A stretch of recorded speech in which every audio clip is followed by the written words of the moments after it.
Hey, what's up everyone? Welcome back to the channel. Today we're going to be talking about Josh Brolin. He's just been all over the place lately. The guy is just a beast. And the guy's had such a unique career. I mean, he started off as a teen idol in the Goonies in the 80s and fell off for 2 decades. It's pretty much unheard of for him to have this kind of success. So I guess my question is, how did he do it? How was he able to come back with such strength and be such a force in Hollywood? So he's a teen idol in the 80s after the Goonies, and then he takes a seemingly 20-year hiatus until he explodes again on the scene with No Country for Old Men, in his late 30s no less. What are some of these roles that he's had since No Country? Well, I'm glad you asked. Let's get into it. So Josh Brolin starts his career in the late 80s with The Goonies. He plays Brand, the solid, dependable older brother, like a classic 80s supporting lead character. You guys, this map is old news. Everybody and their grandfather went looking for that. And even at this young age, you can already see some of the stoic, serious elements that'll carry on to the rest of his career. He embraces this character very well, and then spends the next 2 decades trying to shed that image before completely reinventing himself. Mostly supporting roles, occasional leads, but nothing with any real acclaim to speak of. That is, until he was tapped by the Coen brothers to star in No Country for Old Men in 2007. This role was a complete game changer for Josh Brolin's career. The character of Llewellyn Moss seems tailor-made for Josh Brolin. A calm, capable Vietnam War vet and welder, he's super pragmatic and self-reliant. So while out hunting, Llewellyn comes across an obscene amount of money, and then he immediately gets roped into the moral and very physical dilemma of how to keep it. Accordingly, hitman Anton Sugar is sent after Llewellyn to try to retrieve the money, and this is where all hell breaks loose. Sugar is played by Javier Bardem, who actually received an Oscar for Best Supporting Actor for this role. What business is it of yours? Where I'm from? Friendo. He's just incredible in this. It's some of the best acting that you'll ever see. He's just like pure calculated fury and violence incarnate. Not to mention he kills with an air-powered bolt gun and sometimes decides the fate of his victims with a coin flip. Call it. Colin. Yes. So on the heels of Llewellyn and Anton Sugar is aging Sheriff Ed Tom Bell, played by Tommy Lee Jones. Bell is tasked with investigating this mess and basically just ends up following the trail of carnage. So Brolin reads as a quintessential Western hero in this one. Quiet, calculating, pragmatic, just an overall badass. And there's actually very little dialogue to speak of, but this in no way takes away from this performance. It's just the best possible way for Brolin to resuscitate his career, put himself back on the map, and kind of show his strong points, which no doubt transferred into his next role as George W. Bush in Oliver Stone's W.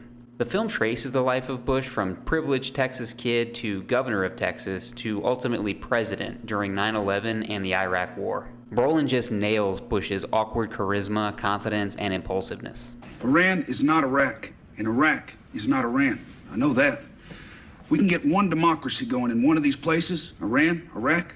Believe me, Reagan was right. It's going to spread to all these countries. And it doesn't feel like he's doing an impression here. He's really able to capture Bush's flawed humanity. He makes Bush's struggles seem humorous at times, but still super relatable. He shows the plight of Bush trying to navigate immense power while still remaining hopelessly flawed and human. Brolin gives us the larger-than-life Bush, but still the nuanced scenes of doubt, frustration, and quiet reflection. He really gives a more human and relatable portrait of George W. Bush, both funny and tragic. So next we're going to skip ahead a little bit to Spike Lee's remake of Old Boy, released in 2013. And this is actually a remake of the Korean version made in 2007. So the story follows Joe Dusay, who is mysteriously kidnapped and imprisoned in a hotel room for 20 years. Can you imagine? Some of the most memorable scenes for me are of him eating his daily ration of Chinese delivery. It's just wild to me that they decided to have Chinese food delivered to him every day. It just makes the whole situation seem a little bit more absurd and claustrophobic, just having the same meals every single day. So while in prison in the hotel, he's able to work out, he's able to watch current events on TV, basically just stew on how to get revenge on his captors. So after 20 years, he's suddenly freed, given cash, and he sets out to do exactly that. Brolin is intense but still sympathetic. Super believable as a man pushed to the edge, and battling with the reality of his situation and his own conscience. And there's such a wild ending to this one. Definitely check this one out if you haven't already. So from here we go to something a little bit less intense as Brolin takes on the character of young Agent K in Men in Black 3. So as K, Brolin plays a young Tommy Lee Jones. He really nails the dry, sharp energy of Agent K, balancing the authority and humor that Tommy Lee Jones brings to K and making it his own.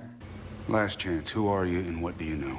And though it's less of an awards acclaim type role, I still think this one's worth checking out. It's super entertaining. And next up, of course, we have to talk about his iconic role in the Avengers. Possibly one of his most notable roles, though technically he doesn't make an appearance. As the voice of the inevitable Thanos, he's able to convey the conviction of Thanos while still remaining extremely emotionally complex in his moral logic. With all 6 stones, I could simply snap my fingers. They would all cease to exist. I call that mercy. Brolin elevates Thanos from a CGI character to a fleshed out antagonist that audiences can both fear and relate with. Alright, so next up we have Brolin as Gurney Halleck in Villeneuve's Dune franchise. Gurney is the mentor and trainer to Paul Atreides, played by Timothée Chalamet. And here's yet another role for Brolin to flex as a total badass. And though he trains Paul Atreides with intensity, he still brings a levity to the character that's tough but comforting. His chemistry with Chalamet is superb, and he brings his signature rugged energy to the role of Gurney. And here also, Brolin continues to show his solid versatility and ability to hold down a deep franchise character. Alright, next up we have Deadpool 2, where Brolin portrays Cable, the time-traveling super soldier. This is another intense, serious, no-nonsense type of role, and Brolin is just made for this one. His mission-focused, straight-laced demeanor clashes perfectly with Reynolds as Deadpool. With more gritty realism and sci-fi action fight scenes, I'm here for it. Another super entertaining role. And finally, in one of his more recent roles, Brolin plays Monsignor Wicks in Wake Up Dead Man. Wicks is a tough, charismatic priest that no doubt has taken control of the hearts and minds of his flock. He pretty much envelops this character with booming, powerful sermons, coupled with Brolin's trademark intensity. This commanding, larger-than-life priest is a huge departure from the sci-fi action we've seen him do lately, but it still really shows his versatility. Any fans of the Knives Out series should definitely check this one out. With other recent performances, including Weapons and The Running Man, Brolin is no doubt staying busy. And we've also got Dune 3 coming out at the end of 2026, as well as Ridley Scott's The Dog Stars, alongside Jacob Elordi and Margaret Qualley. Alright y'all, thank you so much for watching. If you liked this one and you want to see more about Josh Brolin, I've linked my Weapons video right here, so check that one out. Like, subscribe, and I'll see y'all next time. Thank you so much.